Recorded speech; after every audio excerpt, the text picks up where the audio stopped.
আসসালামু আলাইকুম। স্বপ্ন পূরণের জন্য আছেন জব অ্যাসিস্টের সাথে থাকবেন স্বপ্ন পূরণ হওয়ার আগ পর্যন্ত ইনশাআল্লাহ। 18তম শিক্ষক নিবন্ধন পরীক্ষার জন্য স্কুল, স্কুল পর্যায়ে 2, কলেজ পর্যায়ে এর সম্পূর্ণ সিলেবাস থেকে বাছাইকৃত গুরুত্বপূর্ণ 6157টি প্রশ্ন। এই প্রশ্নগুলো বিগত শিক্ষক নিবন্ধন, বিসিএস, পিএসসির অন্যান্য পরীক্ষা, ব্যাংক পরীক্ষায় আসা সকল প্রশ্নগুলোকে অ্যানালিসিস পূর্বক শর্ট সাজেশন। আপনারা যদি এই 6157টি প্রশ্ন ভালো করে আয়ত্ত করেন, ইনশাল্লাহ বাকি আর কিছু না পড়লেও চলবে। তবে হ্যাঁ, ভালো করে অবশ্যই আয়ত্ত রাখতে হবে। এখনকার আয়োজন আমরা দেখবো আমাদের দ্বিতীয় পর্ব। মানুষের দেহের যেসব অঙ্গ প্রত্যঙ্গ ধ্বনি তৈরিতে সহায়তা করে তাকে কি বলে? তাকে বলা হয় বাক পতঙ্গ। বাংলা ব্যঞ্জন বর্ণমালায় ম অক্ষরটি পূর্বের পঞ্চম অক্ষরটি কি? ম এর পূর্বে পঞ্চম অক্ষরটি হবে দন্তান্ন। বাংলা ভাষায় ব্যবহৃত মৌলিক স্বরধ্বনি কয়টি? মৌলিক স্বরধ্বনি 7টি। যুক্তবর্ণটি কিভাবে গঠিত হয়েছে বা যুক্তবর্ণটির বিশ্লেষিত রূপটি কি? যুক্তবর্ণটি হ যোগ ম ধ্বনিযুগে গঠিত হয়েছে। বর্গের কোন বর্ণসমূহের ধ্বনি মহাপ্রাণ ধ্বনি? বর্গের দ্বিতীয় ও চতুর্থ বর্ণ মহাপ্রাণ ধ্বনি। ঔ কোন ধরনের স্বরধ্বনি? যৌগিক স্বরধ্বনি। বন্ধন শব্দের সঠিক অক্ষর বিন্যাস কোনটি? বন্ধন শব্দের সঠিক অক্ষর বিন্যাস বন যোগ দন। বাংলা বর্ণমালায় অর্ধমাত্রা বর্ণ কয়টি? 8টি। বিজ্ঞান শব্দের যুক্ত বর্ণের সঠিক রূপ কি? সঠিক রূপ জ যোগ নিয়। কোনটি অঘোষ অল্পপ্রাণ ধ্বনি? অঘোষ অল্পপ্রাণ ধ্বনি হলো চ। কোন দুটি অঘোষ ধ্বনি? অঘোষ ধ্বনি হলো এখানে চ ছ হলো অঘোষ ধ্বনি। ধ্বনি কি? ধ্বনি ভাষার ক্ষুদ্রতম অংশ। ক থেকে ল পর্যন্ত ব্যঞ্জন বর্ণের সংখ্যা কত? ক থেকে ল পর্যন্ত ব্যঞ্জন বর্ণের সংখ্যা 28টি। উচ্চারণের একক কে কি বলা হয়? উচ্চারণের একককে অক্ষর বলা হয়। কণ্ঠ থেকে উচ্চারিত ধ্বনি কোনটি? কণ্ঠ থেকে উচ্চারিত হয় ক। বাংলা ব্যঞ্জন বর্ণ কয়টি? বাংলা ব্যঞ্জন বর্ণ 39টি। ধ্বনি নির্দেশক চিহ্নকে কি বলা হয়? ধ্বনি নির্দেশক চিহ্নকে বর্ণ বলা হয়।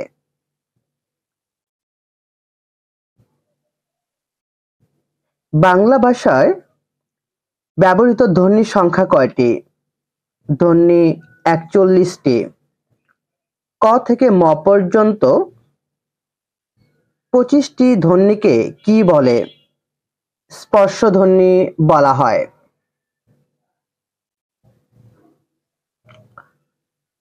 ট বর্গীয় ধ্বনির আগে কোনটি ব্যবহৃত হয়?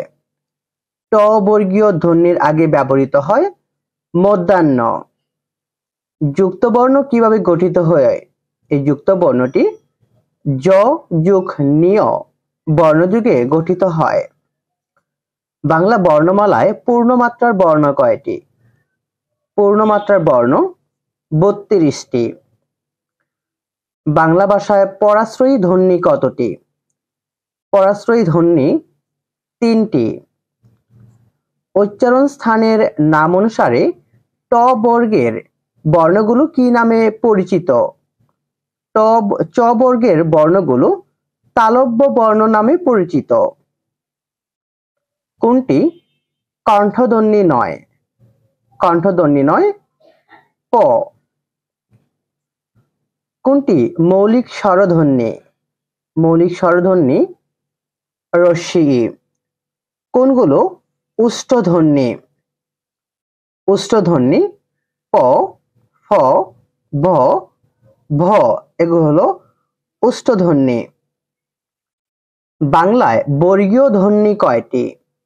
বাংলায় বর্গীয় ধ্বনি হলো 25টি। কোনটি অঘোষ মহাপ্রাণ ধ্বনি? কোনটি ঘোষ মহাপ্রাণ ধ্বনি? ঘোষ মহাপ্রাণ ধ্বনি ঘ। ধ্বনিতত্ত্ব ভেদে নিম্নের কোন শব্দটি অন্যগুলো থেকে আলাদা? হাত। দন্তাস্ব ধ্বনি পরিচয় কোনটি? এখানে দন্তস্ব ধ্বনি, এটি হলো ঊষ্ম ধ্বনি বা ঊষ্ম বর্ণ। কোনটি নাসিক্য ধ্বনি? ম, নাসিক্য ধ্বনি। মানুষের ভাষা কিসের সাহায্যে সৃষ্টি হয়? মানুষের ভাষা বাকযন্ত্রের সাহায্যে সৃষ্টি হয়। বাংলা ভাষায় যৌগিক স্বরধ্বনির সংখ্যা কয়টি? যৌগিক স্বরধ্বনি 25টি। অক্ষর উচ্চারণের কাল পরিমাণকে কি বলে?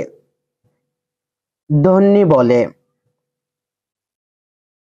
কোনটি মৌলিক স্বরধ্বনি? মৌলিক স্বরধ্বনি হলো এ। কোনটি উষ্ট্রধ্বনি? এখানে উষ্ট্রধ্বনি হলো ম। ম হলো উষ্ট্রধ্বনি। বর্ণ কিসের প্রতীক? বর্ণ ধ্বনির প্রতীক। বাংলা ভাষায় বর্ণের সংখ্যা কত? বাংলা ভাষায় বর্ণের সংখ্যা 50টি। কোন দুটি বর্ণকে অন্তঃস্থ বর্ণ বলা হয়? জ ও ব কে অন্তঃস্থ বর্ণ বলা হয়। চিতল শব্দটিতে কয়টি অক্ষর আছে? চিতল শব্দটিতে 2টি অক্ষর আছে। পরাশ্রয়ী বর্ণ কোনটি? পরাশ্রয়ী বর্ণ হলো, এখানে আমাদের স্বরবর্ণের সংক্ষিপ্ত রূপকে কি বলে? স্বরবর্ণের সংক্ষিপ্ত রূপকে কার বলে? বাংলা ভাষায় স্পর্শ বর্ণের সংখ্যা কয়টি? বাংলা ভাষায় স্পর্শ বর্ণের সংখ্যা 25টি। বাংলা ভাষায় কয়টি যৌগিক স্বরবর্ণ রয়েছে? যৌগিক স্বরবর্ণ 2টি। মহাপ্রাণ ঘোষধ্বনি কোনটি? মহাপ্রাণ ঘোষধ্বনি ঝ। তারণজাত মহাপ্রাণ ধ্বনি ডুশিন্ডার্য। কোনটি অল্পপ্রাণ ধ্বনি? অল্পপ্রাণ ধ্বনি হলো প। পাশাপাশি দুটি স্বরধ্বনি একাক্ষর হিসেবে উচ্চারিত হলে তাকে কি বলে?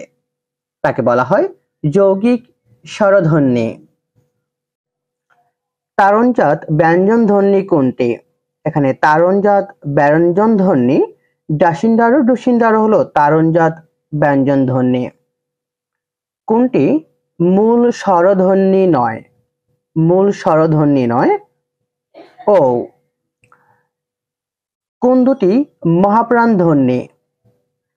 মহাপ্রাণ ধ্বনি খ, ঝ, এটি হলো মহাপ্রাণ ধ্বনি। ঘোষধ্বনি নয় তালব্য। কোন ধ্বনিটি ঘোষ? এখানে ঘোষধ্বনি দ। কোন দুটি মহাপ্রাণ ধ্বনি? মহাপ্রাণ ধ্বনি ছ, ঝ, এটি হলো মহাপ্রাণ ধ্বনি। বাংলায় নাসিক্য ধ্বনি কয়টি? নাসিক্য ধ্বনি 3টি। কোনগুলো দন্তধ্বনি? দন্তধ্বনি ত, থ, দ, ধ, দন্তান্ন। চ বর্গীয় ধ্বনির আগে কোনটি ব্যবহৃত হয়? নিয়। নত্যবিধান কি? নত্যবিধান হলো তৎসম শব্দের রীতি। কোন দুটি বর্ণের পর মধ্যাহ্ন ও মূর্ধন্য হয়? রিকার এবং র এর পর। কোনটি শুদ্ধ বানান? এখানে শুদ্ধ বানান গণনা, গ মধ্যাহ্ন দন্তান্বয় আকার। শুদ্ধ শব্দগুচ্ছ কোনটি? এখানে শুদ্ধ শব্দগুচ্ছ গণনা, গ মধ্যাহ্ন দন্তান্বয় আকার, গণিকা, গ মধ্যাহ্ন ঋষিকার কয় আকার, সুনিতা সুনিত দন্তাশয়কার তালবশয়কার মধ্যাহ্ন ঋষিকার তো শোনিত। অবশ্যই বানানগুলো খুব ভালো করে মনে রাখবেন। আর অবশ্যই আমরা আমাদের বাংলায় 25-25 সেখানে শুদ্ধ বানান থেকে আমাদের বিসিএস, পিএসসি অন্যান্য পরীক্ষায়, ব্যাংক এবং বিশ্ববিদ্যালয় ভর্তি পরীক্ষায় যে প্রশ্নগুলো আসছিল সবগুলো প্রশ্ন নিয়ে আমরা সেখানে আলোচনা করেছি। কোন বর্গের আগে ন হয় না? ন হয় না ট বর্গের আগে। কোন শব্দে মধ্যাহ্ন এর ভুল প্রয়োগ হয়েছে? ক্রন্দন শব্দটিতে। মাণিক্য শব্দে মধ্যাহ্ন বসেছে নত্যবিধানের কোন নিয়মে? স্বভাবতই মধ্যাহ্ন হয় নিয়মে। নিত্য মূর্ধন্য স নিচের কোন শব্দে বিদ্যমান? আশার শব্দে। সত্য বিধানের ব্যতিক্রম কোনটি? সত্য বিধানের ব্যতিক্রম হলো বাসা। নত্যবিধান সত্যবিধান কোন শ্রেণীর শব্দের অনুসৃত হয়? তৎসম। কণিকা শব্দে মধ্যাহ্ন বসেছে কোন নিয়মে? স্বভাবতই মধ্যাহ্ন বসেছে। কোন ধরনের শব্দে কখনোই মূর্ধন্য হবে না? বিদেশি শব্দে। নিচের কোন শব্দে নত্যবিধি অনুসারে মধ্যাহ্ন এর ব্যবহার হয়েছে? প্রবণ। বাংলা ভাষার শব্দ সম্ভারকে কয়টি ভাগে ভাগ করা হয়েছে? 5টি ভাগে ভাগ করা হয়েছে। উৎপত্তি অনুসারে বাংলা ভাষার শব্দসমূহকে কয় ভাগে ভাগ করা হয়েছে? 5 ভাগে ভাগ করা হয়েছে। কোনটি অর্ধ তৎসম শব্দ? অর্ধ তৎসম শব্দ গিন্নে। কোনটি তৎসম শব্দ? তদ্ভব শব্দ। এখানে তদ্ভব শব্দ হলো চাঁদ। ব্যাকরণ কি ধরনের শব্দ? ব্যাকরণ তৎসম শব্দ। কাচি কোন ধরনের শব্দ? কাচি এটি তুর্কি ভাষা থেকে আগত একটি শব্দ। আদালত শব্দটি কোন ভাষার শব্দ? আদালত এটি আরবি ভাষার শব্দ। উকিল কোন শ্রেণীর শব্দ? উকিল আরবি শব্দ। হরতাল কোন ভাষার শব্দ? হরতাল এটি গুজরাটি ভাষার শব্দ। চানাচুর শব্দটি কোন ভাষা থেকে বাংলা ভাষায় এসেছে? চানাচুর শব্দটি হিন্দি ভাষা থেকে বাংলা ভাষায় এসেছে। কোন শব্দটি জাপানি ভাষা? এখানে জাপানি ভাষা হলো রিকশা। কোন শব্দটি তৎসম শব্দ? তৎসম শব্দ জীবন। কোনটি মিশ্র শব্দ? মিশ্র শব্দ খ্রিস্টাব্দ। কোনটি তৎসম শব্দ? তৎসম শব্দ হলো ধূলি। আসমান কোন ভাষা থেকে আগত? আসমান ফার্সি ভাষা থেকে আগত। সমত্ব সমত্ব শব্দটির উৎপত্তি কোন শব্দ থেকে? সমর্থ শব্দ থেকে। কোনটি রূঢ়ি শব্দ? গবেষণা। বাবা কোন ভাষার অন্তর্গত শব্দ? বাবা তুর্কি ভাষার অন্তর্গত শব্দ। জ্যোৎস্না কোন শ্রেণীর শব্দ? জ্যোৎস্না অর্ধ তৎসম শব্দ। গির্জা কোন ভাষার অন্তর্গত শব্দ? গির্জা এটি পর্তুগিজ ভাষার একটি শব্দ। গিন্নি কোন শ্রেণীর শব্দ? গিন্নি অর্ধ তৎসম শব্দ। কোনটি মৌলিক শব্দ? গোলাপ এটি মৌলিক শব্দ। হেড মৌলবী কোন কোন ভাষার শব্দযুগে গঠিত হয়েছে? হেড মৌলবী ইংরেজি প্লাস ফার্সি শব্দযুগে গঠিত হয়েছে। পরশ্য শব্দের অর্থ কি? পরশু। কোনটি ইংরেজি শব্দ? এখানে কমা এটি ইংরেজি শব্দ। উজবুক শব্দটি কোন ভাষা থেকে বাংলা ভাষায় এসেছে? উজবুক শব্দটি তুর্কি ভাষা থেকে বাংলা ভাষায় এসেছে। আমাদের দ্বিতীয় পর্বের ক্লাস এই পর্যন্তই। আমরা ক্লাসগুলোকে দীর্ঘায়িত করছি না, আমরা 15 থেকে 20 মিনিটের মাঝে ক্লাসগুলোকে সীমাবদ্ধ রাখছি যেন আপনারা বিরক্তি না আসে এবং খুব ভালোভাবে আয়ত্ত করতে পারেন। আর অবশ্যই আপনাকে আমরা এই কথাটা বারবার সাজেস্ট করব যে আপনি যদি এই প্রশ্নগুলো আয়ত্তে রাখতে পারেন, বারবার দেখে যদি আপনি ভালো করে আয়ত্ত রাখতে পারেন, অবশ্যই এই 6157টি প্রশ্নই আপনার জন্য যথেষ্ট হবে।